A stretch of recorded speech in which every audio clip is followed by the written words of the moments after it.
Hey everybody, remember my disaster bowl? The one I turned it too deep and I blew the bottom out and it went flying everywhere, and you know, it was a great bowl and I really loved the thing, and well, I fixed it. Let's take a look and see what I did.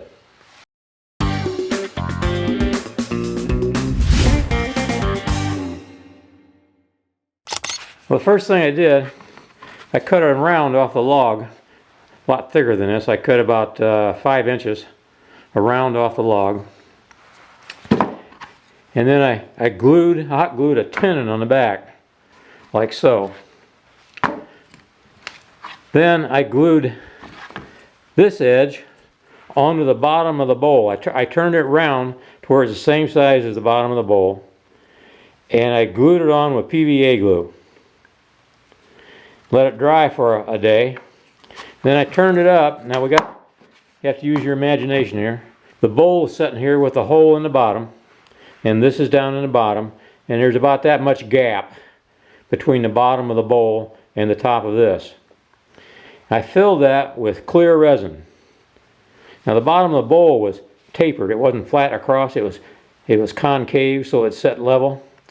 So there was a crack all the way around, and I needed resin to fill it up. And I filled it up quite a bit. Here it is. You can see how much I filled it. You can see the bottom down there. Down inside that, that's this piece, the cutoff piece. Okay? And then I let that dry. It was crystal clear, but I could see that it was going to do a lot of scratching. Now, shellac doesn't want to flow out and stick to something really slick and shiny. So I sprayed shellac on it, and I got that look. It's kind of a pebble grain look that's like on shower doors, you know, a clear shower door, only it's not clear, it's got that look, and I really like that look. I was going to turn this out flat, but I liked the way it turned out so well that I didn't do it. And here's what the bottom looks like.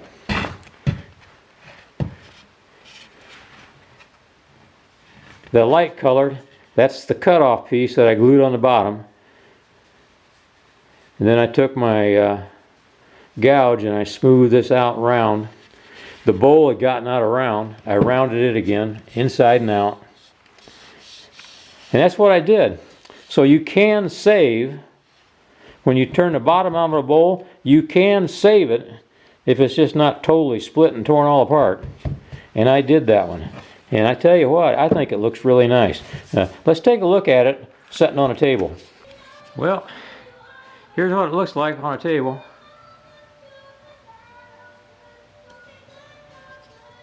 If I had to make any changes, the new base down here that I put on it, I would have probably stained that with some mahogany stain to where it had been darker. But irregardless, I think it looks pretty good.